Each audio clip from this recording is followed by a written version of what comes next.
Hello, today I'm going to teach you about triad inversions. So triad inversions are, if you know what a triad is, our most simple form of harmony. We're just going to be playing that in just different ways of playing that make your playing sound more sophisticated, or your writing or songwriting sound better. In today's video, we're going to cover what an inversion is, what the different types are, how to notate them in both classical and pop notation. And I'll also give you some exercises, and we'll do a quick review just to make sure that we have it all covered. All right, so just starting about what is a chord inversion. This is something that took me like months, if not years, to fully understand. And it really is quite a simple concept. I just don't think it was ever practically explained to me, so I'm gonna try and make it as simple as possible. So if you're watching this video, I'm assuming you know something about what a chord is. So say I just take my standard major C chord. It's a C, E, G, and I could add a root note, and so that is called root position. Whatever my bass note is the root, but because I'm in standard position, we just call that root position.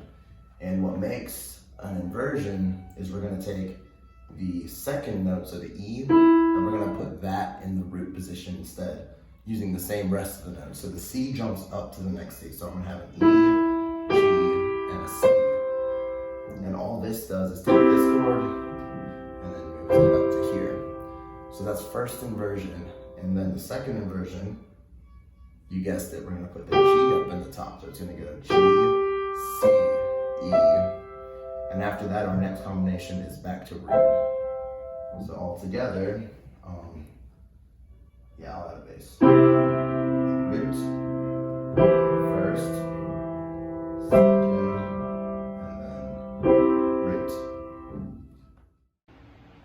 all right, so we're just going to quickly talk about what an inversion chord will look like in sheet music, and for both classical notation and pop notation, what the symbols will be, how you can write them down.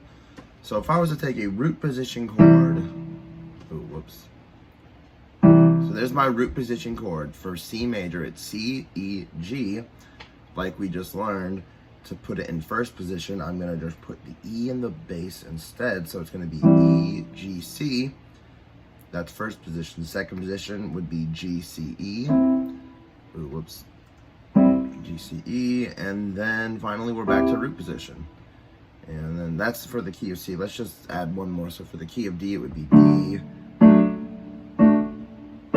So there's our D. And then I'll do a minor chord. So we'll do we can do E minor. All right, and then we'll come through and break all these down. So if I was to do chord symbols for these, this would be C major, which is just notated by a C. And this is for pop notation. If you were reading pop music, this is how you would probably see inversions. This would be C/E, which just indicates it's a C chord with E in the bass. That's how you would tell. It's just an E. This next one would be C/G, because G's in the bass.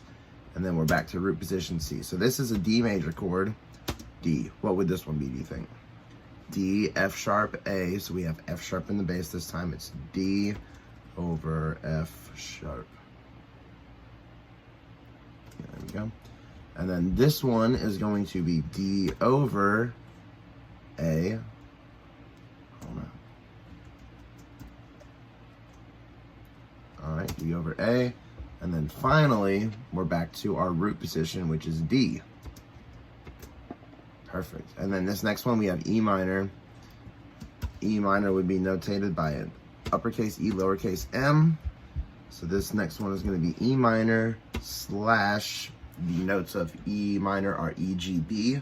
So G is the next one. We put E minor over G. For this next one, we're going to put E minor over B. I hope you're starting to recognize the pattern. And then finally, we go back to a regular old E minor. Sweet. And then so if we wanted to do the classical notation, we would use what's called Roman numeral analysis. So hang on.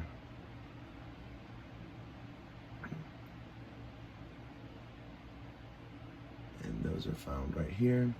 So for the root position, we're just going to hit 1. And for all three of these examples, let's assume we're in the key of C. And so C right there is number 1, so it's going to get a Roman numeral uppercase 1.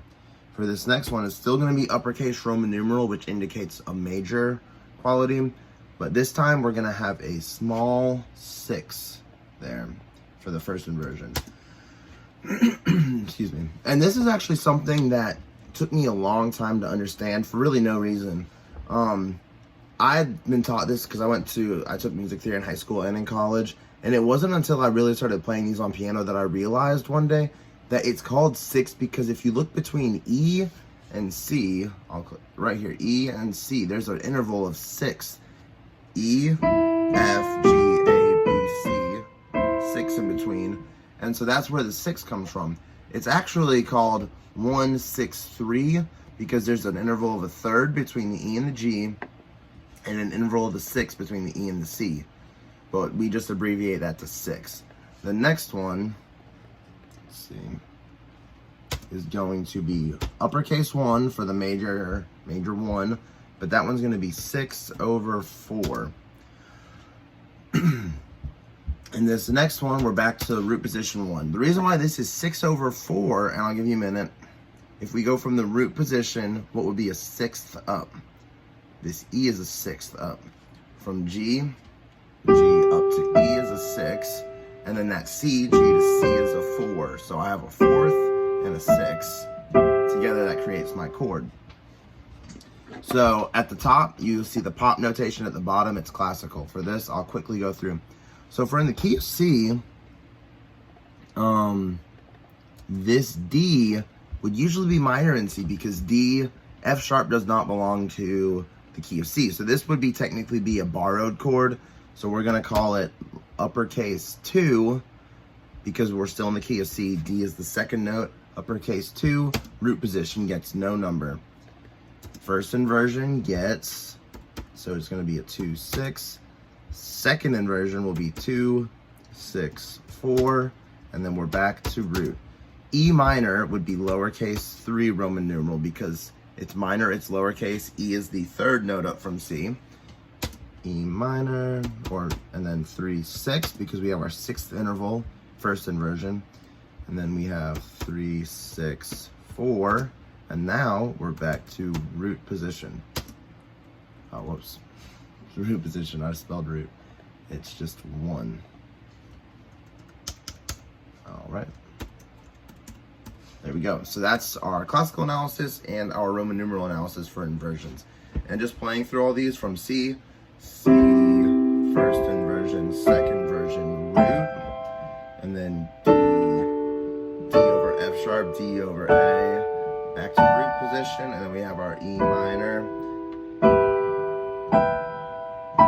And being able to understand these inversions not only will help us play better, but when you're analyzing music and see these shapes, you can immediately know exactly what it is.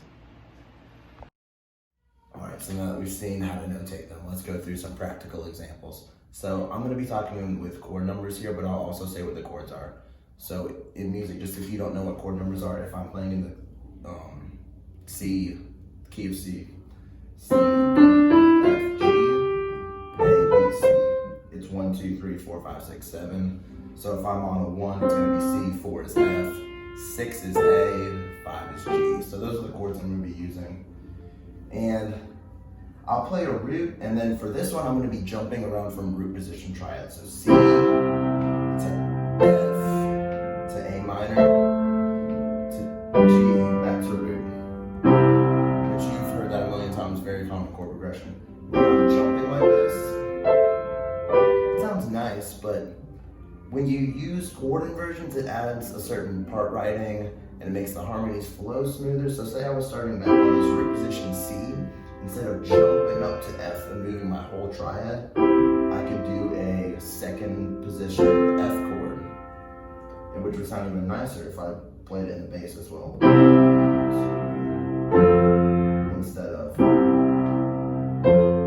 you can hear a big jump there.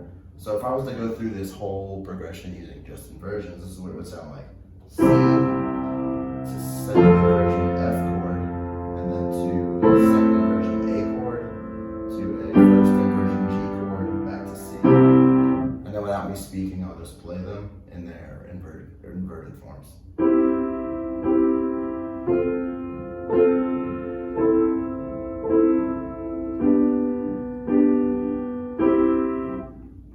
And comparing to playing just root position triads.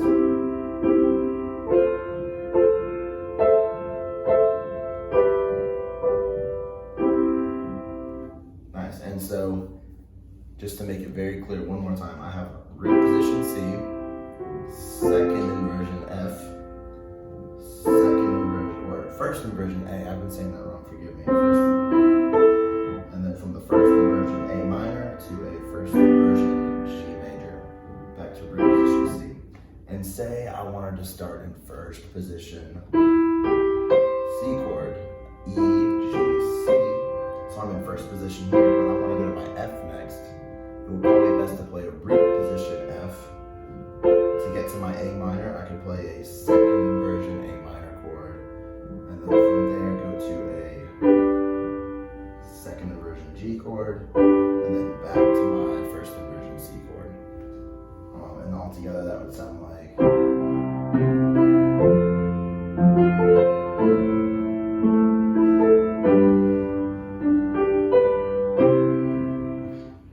So I hope you could hear how the difference sounded between root position and using nice voice leading and chord inversions. Much more mature. Sounds like a very advanced piano player versus just moving around the chords, which is fine too, but we want to learn inversions. So for one of the exercises we're going to do, we're going to just hold, this is level 1, we're going to hold the bass note for whatever we're starting on. So now we're in the key of C. We're going to hold a C, and we're just going to play 8th notes in the right hand. We're going to go root position C, C, E, G, and then we're going to go to the first inversion, E, G, C, G, C, E, second inversion, and then back to root. We'll do that twice, and then play up 2 octaves, and then we'll descend with it. So.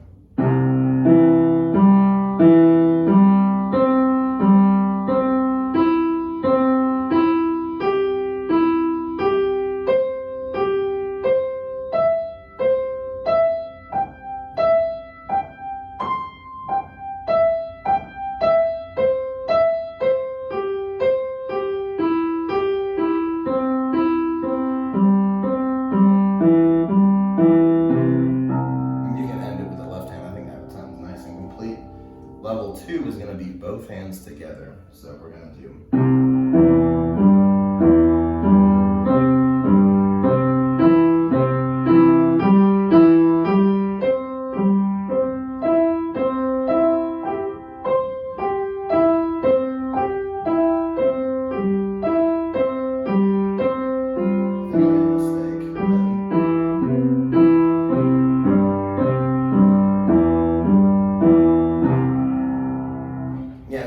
I think I made a mistake descending, but the point of this is to learn, this is my first position, second, etc. And if you want to block it like that too, instead of arpeggiating it, that's nice too.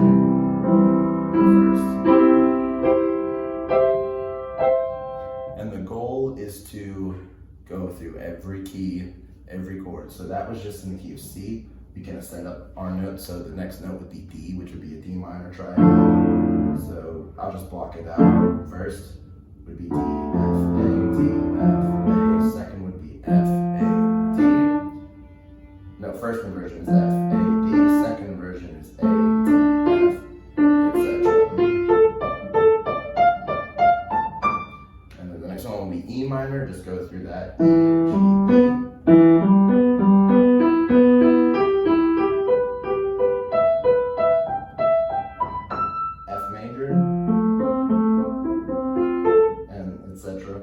And then even moving to a more challenging keys, so say we took D flat major, D flat F, E flat, and went. Oops.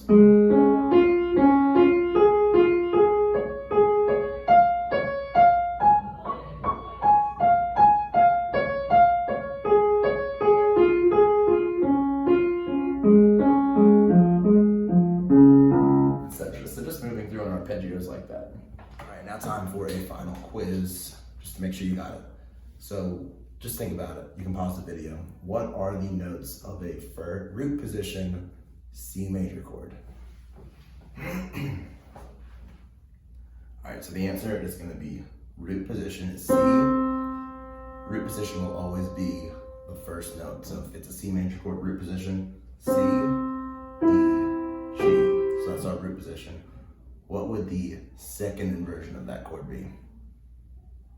And the answer is going to be G, C, E. And then, all right, let's do another one. I'll make it hard. D major second inversion. So the way we're going to solve this is we're going to go to a D, F sharp, A, our second inversion. So we're not going to use the F sharp, we're going to use the A, but we're going to put the other two notes above it. So A, D, F sharp. Very nice. And then let's do a first inversion E minor chord. So the first thing we do is we figure out our root. E, G, B. First inversion means we're going to take our second note. So the G, G, B. So we keep our G, B, put E at the top. Cool. And so another cool way is you can even play the root position up here, but then change the bass down here, and that's still an inversion. So say I'm playing a C chord. I can keep this the way it is and put an E minor here, or just an E octave, and that's a first inversion. I could put a G down here, and that's a second inversion. This is very, very common in for like secondary dominant chords, just changing the bass, but keeping the right hand the same. You hear that in church all the time, progressions like that. Very common in mine.